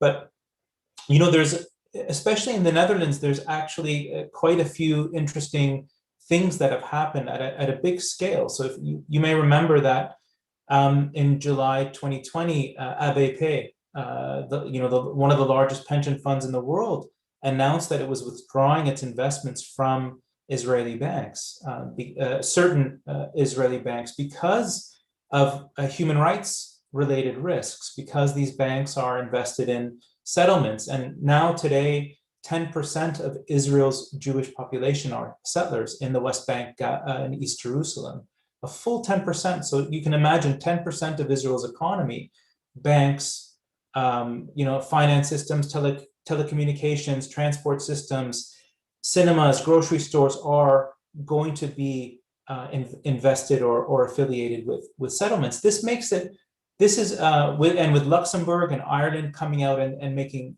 very clear statements that Israel is an apartheid state, this is going to make it very complicated. And it's going to create a period of confusion where EU leaders who are really quite aloof about what's happening on the ground, maybe it's strategically aloof, still wedded to a peace process that has seen from the time of Oslo, something like 400,000 settlers double over that time period, and Israeli leaders today saying there's no chance in hell they're going to allow a Palestinian state to exist. It's just a dead facade of a process. But it creates opportunities because on one hand, there's a reaction to silence around this language, but large organizations, for fears of liability concerns, are taking note. And Dutch banks, before the ABP a few years back, there was a coalition of Dutch banks that have also withdrawn as a preemptive move to avoid possible liabilities around their ethics policy. So another thing, the strategic thing is, does your institution have an ethics policy? Does it have a sustainability policy? These are things that can be leveraged, strategically leveraged. And on Hamza's point, I think it's excellent to take the banner globally. I also have a network of Palestinian artists and curators and designers in the UK. I know people also in Palestine, in Canada. I'm part of a network of Palestinian Canadian artists and academics. And so I think there's an opportunity to go global with something like this and bring attention from the outside. And it's also a way to put pressure, but also raise awareness. And it doesn't have to be a kind of a aggressive pressure. It could be, putting this on the front to have those difficult, important conversations. And again, while it may feel that these institutions are hegemonic and there's very little space, we do see in other parts of the Netherlands and Europe movements happening, like the ABP movement, the Dutch banks and other organizations. So I think there is leverage to be made. Yeah. Yes, Clara. Sorry. I think there's the issue of withdrawing support. So there's I think multiple front lines. Like there's the issue of withdrawing support, which is what we're discussing.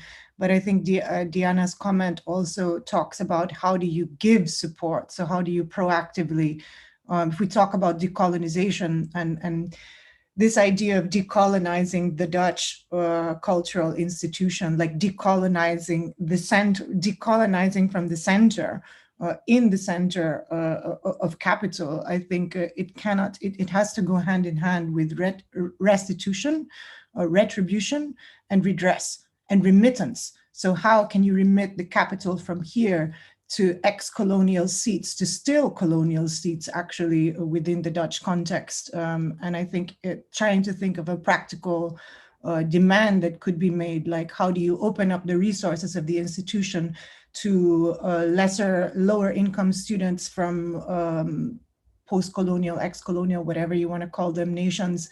How can you open up the hiring policy to allow us to support people, foreigners, or not just foreigners, I say bodies with lived experience? How can we talk about decolonizing through indigenous knowledge without a single indigenous person on staff? How can we talk? I think in terms of concrete demands, how do you open up, how do you traffic and smuggle resources of the institution to those who need it? So for me, it's also politics of remittance and committing to this, and not just saying, oh, it's institutional policy. Hogeschool says we can't hire people from other countries, or we can't give out scholarships. There's a lot of fat in the institution. There's a lot of capital fat, finances that are bleeding towards places that are perhaps not essential. We don't have an overview, not even middle managers such as myself. I don't even know if I'm a middle manager, but yeah, I'm part of administrative whatever. Even we don't have an overview of the institution's finances. So financial transparency, I think, and locating those pockets of fat and liquefying them I think would be an interesting proposition. And there was a question on the chat from YouTube. What are the legalities, ethics surrounding posting private conversations online? We're now going through this, and just a brief answer. It's legal to record conversations without consent, but it's not legal to share it. So these recordings could be used as legal evidence, but you're not allowed to trespass somebody's privacy, especially now under GDPR. So. And also that question was if someone has experienced any legal push by the institution and it was directed to the students. Yeah, which it came just before that one. Yeah. Were you ever threatened with legal repercussions when posting emails online or other type of material? Or if we don't have an answer to that question, there's also another raised hand. And there's also a question that I think was made, yeah, for what you just said, Clara, which is how do we bring these knowledges in without simply bringing up these experiences to the benefit of the institution? Or, yeah, I don't know if you want to take it. Or if we just move to, well, Ishak, would you like to respond, or was that something else you wanted to respond to? No, it was more to really add a little bit on the conversation, and I was thinking, of course, we cannot discuss the matter, especially of cultural art, since I think this will bring us together, without looking at the fact that a lot of our dispositions are being governed and channeled by institutions of global financialized capital, which generates deep inequality and a total disregard of any other pursuit of the value than the corporate profit. This is important. Now, for many of us, like artists, I want to recall what James Baldwin said, that the role of the artist is to elevate that moment when a child is born above all other moments in life, and to implore the society to see that moment as more sacred than any other moments in life, right? The question is, will our institutions ever understand this? In honesty, I doubt it, right? On a different topic, which is also related to the previous conversation, there are 440 Jewish Israeli settler colonies in the West Bank, housing over 750,000 illegal Jewish settlers, and maybe Samer can give us maybe more precise sort of number or knowledge on that, who are armed and have control over 80% of the water in the West Bank. There are 565 military checkpoints where soldiers act with nothing but unaccountable impunity. Who funds these settlements? Let's look at the Dutch context, and give me 1 minute. In 2016, UN High Commissioner for Human Rights published a long-awaited list of companies involved in economic activities in these settlements in the West Bank. Out of those 122 companies, there are 4 Dutch companies. One of them is a global company, Booking.com, right? The other 3 companies, Tahal Group International, BV, Cardan NV, Altis Europe NV, right? These are the 3 Dutch companies. They exist in the Netherlands, they are Dutch companies. They are not small companies. Cardan NV is an investment company with a turnover of 65 million euros in 2019.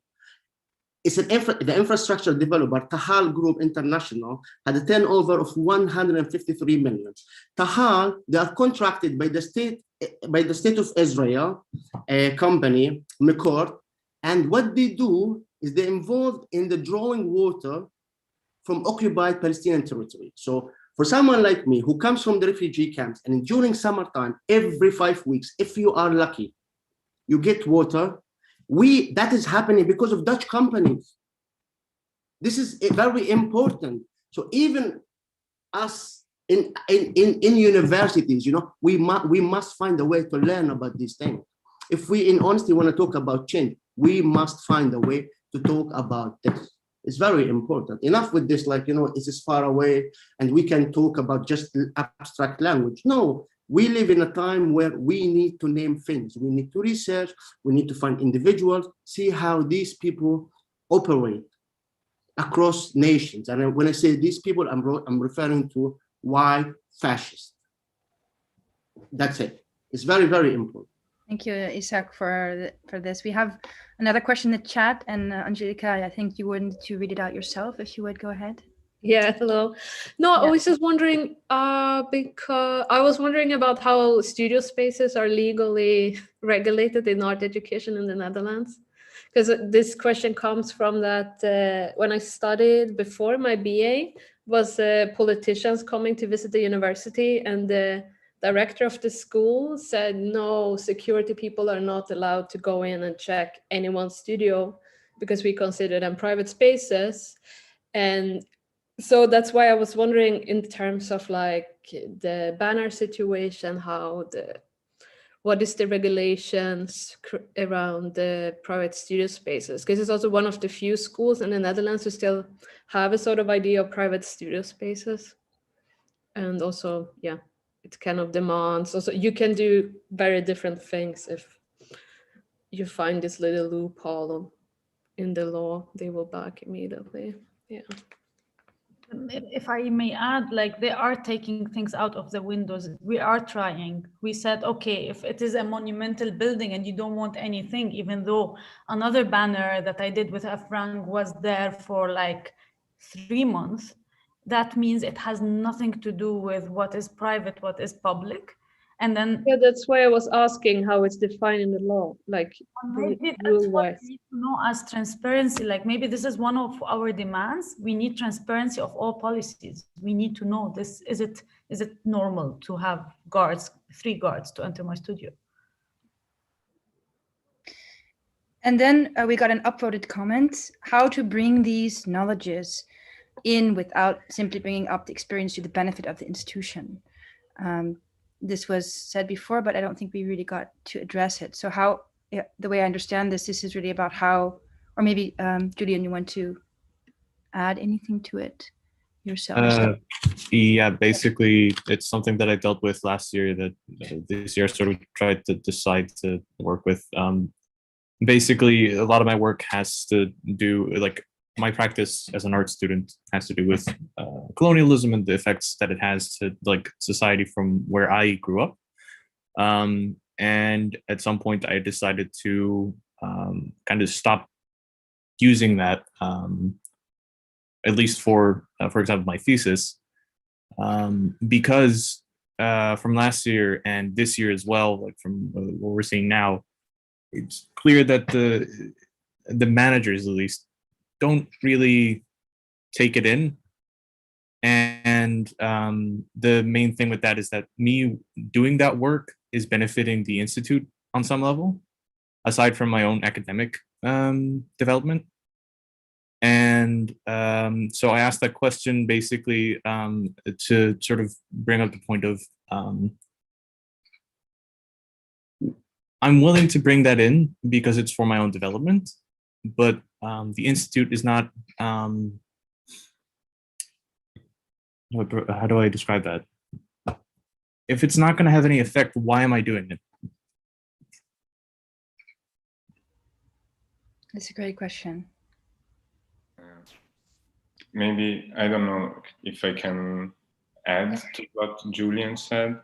Go ahead. But I think one of, I mean, with other people, I'm part of like a student union, BDK SAX, and also Julian is a part of it. But I think the problem is the lack of acknowledgement, and it's a thing that we recognized.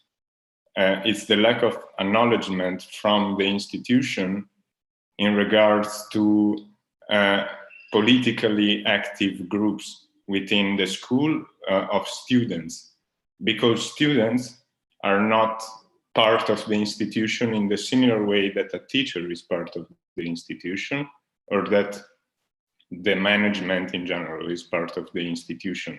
Like, and there's, like from my experience, coming from Italy, there's like also in Italy, this disappeared, but there's an embarrassing lack of acknowledgement of this and already of present infrastructures, because coming in, students like me, Ari, Julian, and a lot of people that are present here, we have to work our ass off to build something that should already be there.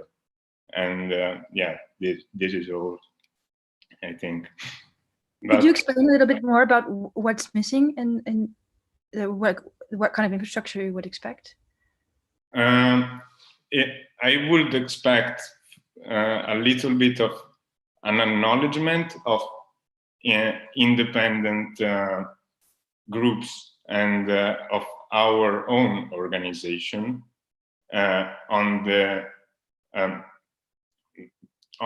part of the institution, like because a lot of times, for example, when we put a second banner on the school and we claimed it, we were like, we put a second banner on VDK, and the response we got was individual emails to all of us, and it was not what I expected. And also maybe a space like a union space is a space where we can bring these knowledges without the advantage of the institution. Like, this is why I kind of tried to tie up to what Julian was saying. Yeah, thanks. I'm going to give the floor to Pindar for the explanation of the next part of our evening, which is about formulating. We actually have 10 more minutes. Pendar was saying that he only needs 5 Yeah. minutes. So we can. Sorry, I have an old schedule then. Okay. No, I just put it on the. I just put it in the chat that since the questions are still heated, I can reduce my time. So. Great. Let's keep going. Let's keep. Actually, just a very short intervention. There was the comment about why should we try if it's difficult, if it seems like we may not make change. When I was at Erasmus, actually at the RSM as an assistant professor, together with a faculty member at the ISS in The Hague, we held an event where we invited Omar Barghouti, one of the co-founders of the Palestinian BDS movement. Security tried to shut it down. There were students that tried to shut it down. We had the support of our deans, and the event went ahead. But at that event, we invited Fareed Issac, who's a Muslim theologian and was the first commissioner of gender appointed by Nelson Mandela in South Africa in the post-apartheid South African government. And I'll always remember Fareed saying this: we never thought apartheid would end in South Africa. We could never have imagined that apartheid would collapse, but it did. One day it did. And he was emphasizing the importance, because the system in some way, the structures make us feel like these systems are permanent. Even the earlier conversation Ishak brought up about the nation state, they seem so permanent, but we see that borders are redrawn often and all the time. But these systems, they do change, and we're living in, Israel is a kind of a settler colonial state in a post-settler colonial world, an apartheid state in a post-apartheid world. As I said in my talk, when it was created, all of Africa, all of the Middle East, most of Asia were European settler colonies. But so in a period of the 60s to the 80s, there was massive decolonization, but a few states have remained. And it's difficult to imagine, but it will change, and it will change. And I think that's why, it's important. I think that's a really important question, because many of us in many different movements often feel, down and hopeless, but it will change.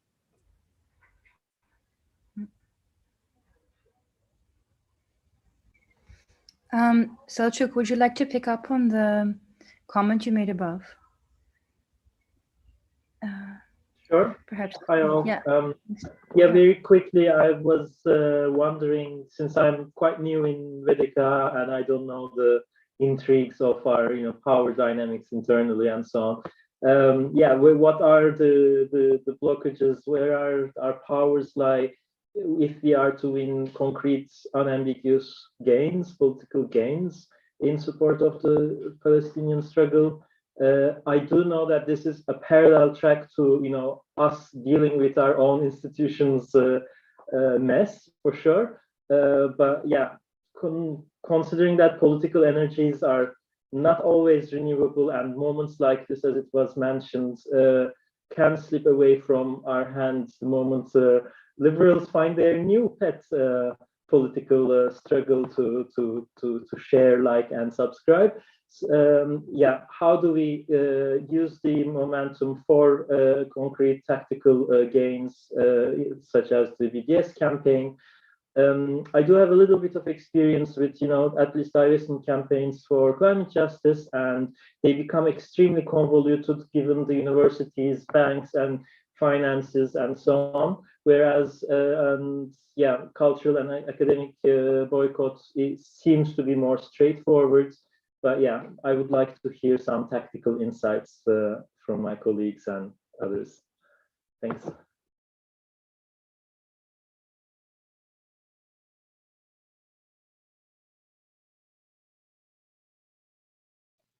Hamdi, are you raising your hand? So I'd just like to say, all the various institutions across the Netherlands have taken either harder and softer points in regard to Palestine public statements, and we should be aware of that conversation nationally. So I think the wonderful woman at Utrecht, Leila, she's got the language right, settler colonialism, apartheid. The statement of the post academies is quite soft. I don't even think they mention the word apartheid. It's very like liberal.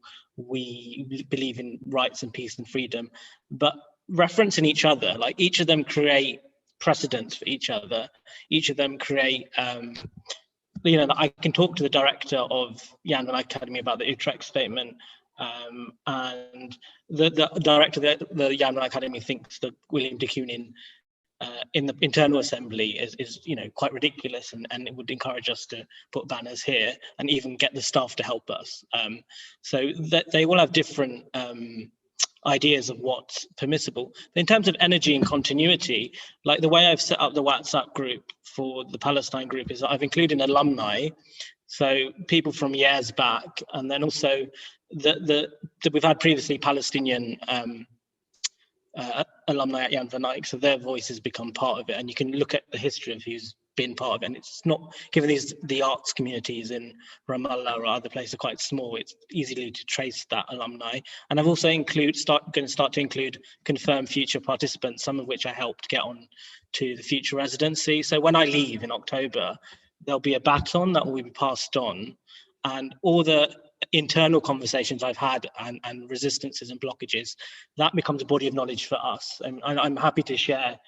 I've been in conversation with Charles Esch, for example, of the Van Abbe Museum. I know he says to me privately, I have a BDS principle, but there's no public statement on it and why that is. But I know that internally. I also know he's been a lecturer at Tel Aviv in 2006, but changed his mind after the bombing of Lebanon. So we have all that as an internal institutional knowledge. And I also think we just need, I'm from Maastricht.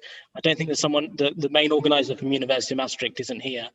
I think I'm very grateful for these meetings because it's bringing us together as a national conversation, but we need more of it. And some of it we need to do privately as well, so we can discuss strategy and tactics. That is an excellent bridge to our last part, if I might interrupt you. Yes. Thank you, Shaila. Yeah, thank you. I'm sorry to interrupt. We're going to the last part where Pendar will explain the part to come. Yeah. Okay.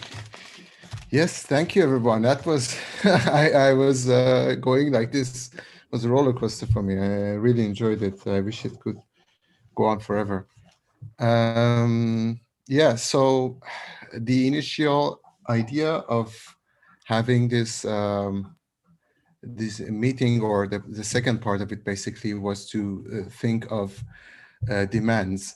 So the statement that this group put out was about refusal and demand, and then trying to actually do something. And part of it is to reach to a consensus about the demands, or needs or concerns that we have, or we could be having as a body of people who are concerned about this issue, and now we're talking about this. And given what we have talked about so far, and then the discussions that were brought up, we talked about several different things. So this could be a moment for reaching to that moment of consensus, to make that list of demands or needs. So for that, I'm going to introduce a method for reaching to that. First, I'm gonna give you a general explanation, then we go to a break, and then I will give you a more elaborate, detailed explanation of that.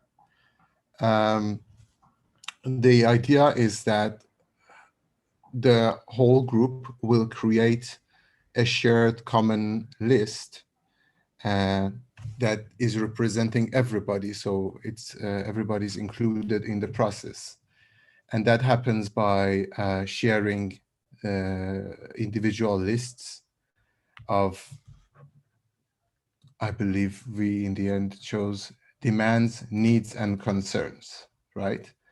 And we thought about these three terms, not to confuse you, to think, oh, what is a demand, what is a need, or what is a concern, but more about leaving it open for a better, more free interpretation of that. And the idea is that as each individual will have some minutes, you can perhaps do that in the break or after we come back.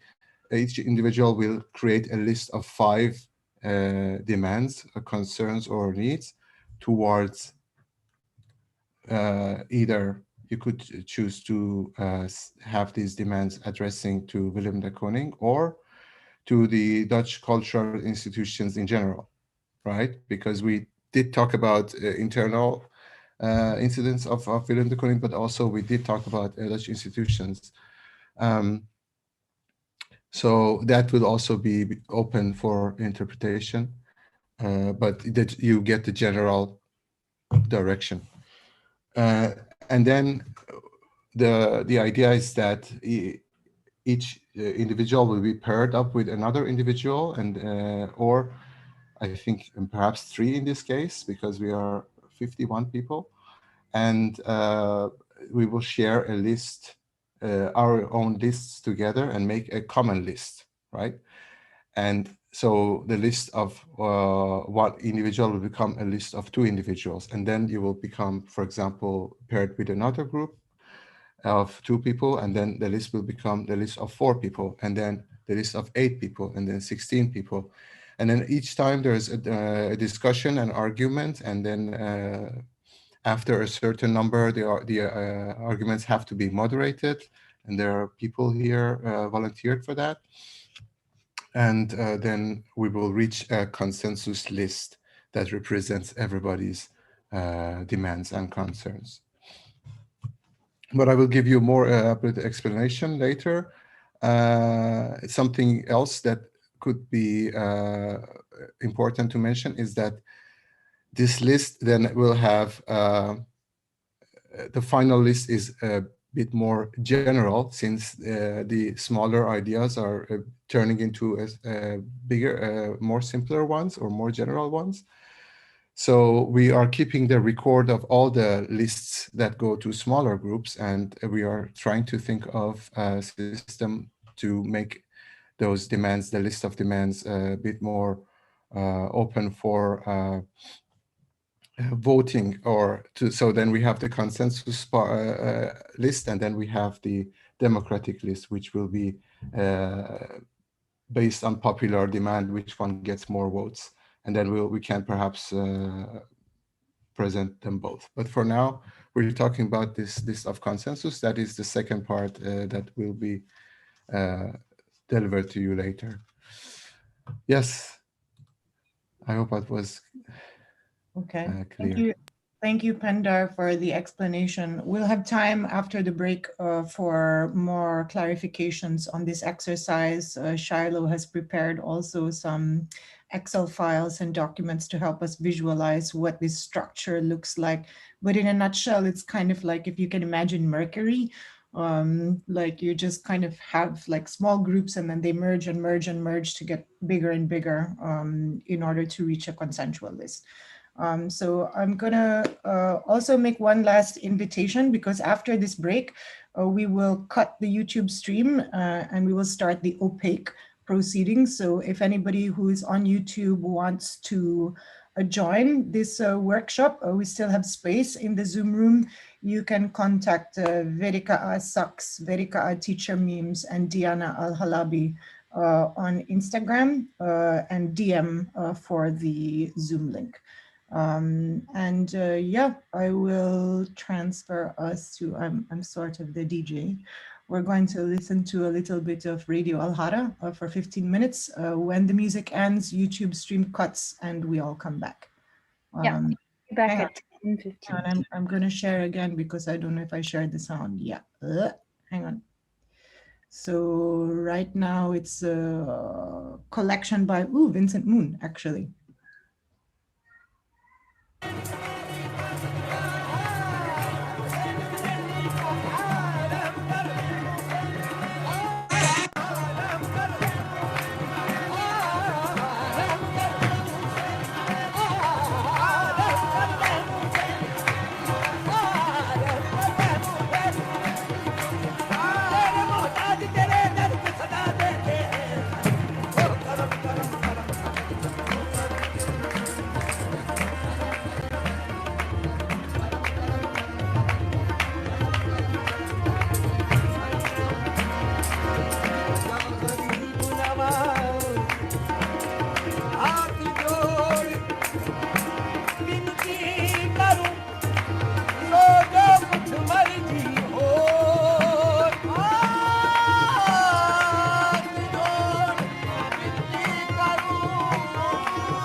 Live mixtape pour Radio Al-Hara, le front de libération sonique.